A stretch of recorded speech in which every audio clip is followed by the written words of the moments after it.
क्या आप जानते हैं 2013 में जब प्रयागराज में कुंभ मेला आयोजित हुआ था तो इतने श्रद्धालु एकत्रित हुए कि इस आयोजन की अद्भुत छवि अंतरिक्ष से भी देखी गई थी। पौराणिक कथाओं के अनुसार कुंभ का संबंध समुद्र मंथन से, जो अमृत की प्राप्ति के लिए देवताओं और असुरों के बीच में हुए संघर्ष की कहानी है। आप देख रहे हैं कथाएं विद आरजे कार्तिक। तो कथा यह है कि युगों पहले अमृत की तलाश में समुद्र को मथा गया। इस मंथन से अमृत कलश प्रकट हुआ, जिसे लेकर के देवताओं और असुरों के बीच में भयंकर युद्ध हुआ। छीना झपटी के दौरान कलश से अमृत छलक करके 4 स्थानों पर गिरा: हरिद्वार, प्रयागराज, उज्जैन और नासिक। यही कारण है कि कुंभ का मेला इन 4 पवित्र स्थलों पर आयोजित होता है। अमृत की यही खोज भारतीय जनमानस को एक साथ एक जगह पर ले आती है। पवित्र नदियों के बहते जल के आगे सभी की सारी अलग पहचान छुप जाती है। वो सिर्फ साधारण मनुष्य रह जाते हैं। गंगा में कमर तक उतर डुबकी लगाकर झटके से ऊपर उठकर माटी के जीवंत पुतले एक ही ध्वनि में जोरदार जयकारे लगाते हैं, हर हर गंगे। जहां सांसारिकता के सागर का मंथन होता है और मंथन से एकता की भावना का अमृत मिलता है, ये जो पूरी प्रक्रिया है इसे कुंभ कहते हैं। कथा यह है कि सागर मंथन में अभी अमृत का कलश बाहर आया ही था कि असुरों में होड़ मच गई कि वो देवताओं से पहले से अपने अधिकार मिलेंगे और पी लेंगे। राजा बलि की सेना में उनका एक सेनापति था स्वरभानु। वो जल, स्थल और आकाश तीनों ही जगहों पर तेज गति से दौड़ सकता था। उसने अमृत कलश को एक ही पल में धन्वंतरी देव के हाथ से झटक लिया और आकाश की ओर लेकर चला गया। देवताओं के दल में भी इंद्र के पुत्र जयंत ने जैसे ही स्वरभानु को अमृत की ओर लपकते देखा तो तुरंत कौवे का रूप धारण करके उसके पीछे उड़ गया। आकाश में उसके हाथ से अमृत कुंभ छीनने लगा। जयंत को अकेला पड़ता देख करके सूर्य, चंद्रमा और देवताओं के गुरु बृहस्पति भी उनके साथ में आ गए। कलश से जो छलककर अमृत सबसे पहले गिरा वो हरिद्वार में गिरा।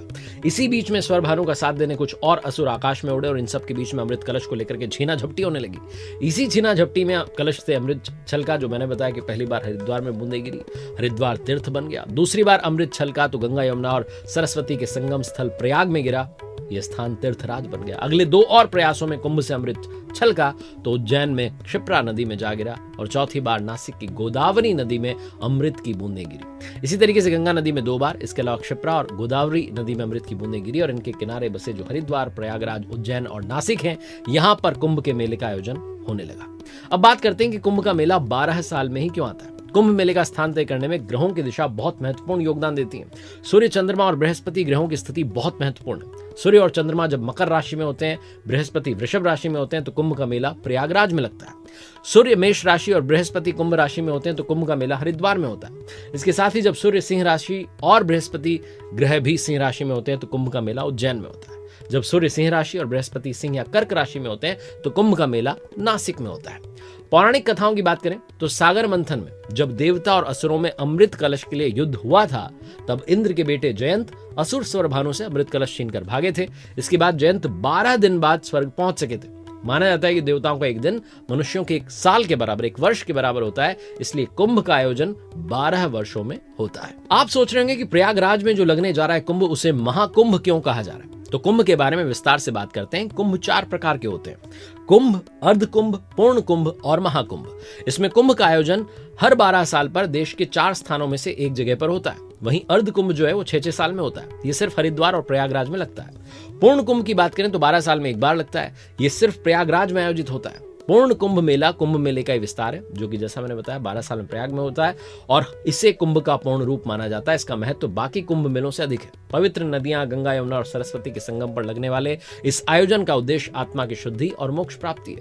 पूर्ण कुंभ, जब 12 पूर्ण कुंभ पूरे होते हैं तो महाकुंभ कहलाता है। और इस बार जो प्रयागराज में मेला लगने जा रहा है वो 144 वर्षों के बाद हो रहा है, इसीलिए इसे महाकुंभ नाम दिया गया है। यानी कि 12 पूर्ण कुंभ जब पूरे हुए तो ये महाकुंभ आया। 13 जनवरी से 26 फरवरी 2025 तक प्रयागराज में होगा।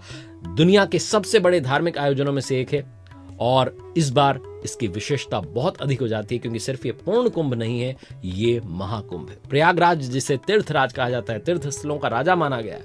पौराणिक मान्यताएं कहती है कि ब्रह्मा जी ने यहाँ पहली बार यज्ञ किया था। यही कारण है कि यह स्थान आध्यात्मिक दृष्टि से अत्यंत पवित्र हो जाता है। महाकुंभ मेला हमारी भारतीय संस्कृति का ऐसा पवित्र उत्सव है जिसकी गूंज प्राचीन ग्रंथों से लेकर आज के युग तक सुनाई देती है। यह मेला न केवल आस्था का प्रतीक है, बल्कि भारतीय दर्शन, परंपरा और खगोलीय विज्ञान का भी अद्भुत संगम है। इस मेले का संबंध सनातन धर्म पौराणिक कथाओं से गहराई से जुड़ा हुआ है। गंगा, यमुना और अदृश्य सरस्वती के संगम पर स्नान करने का विशेष महत्व है।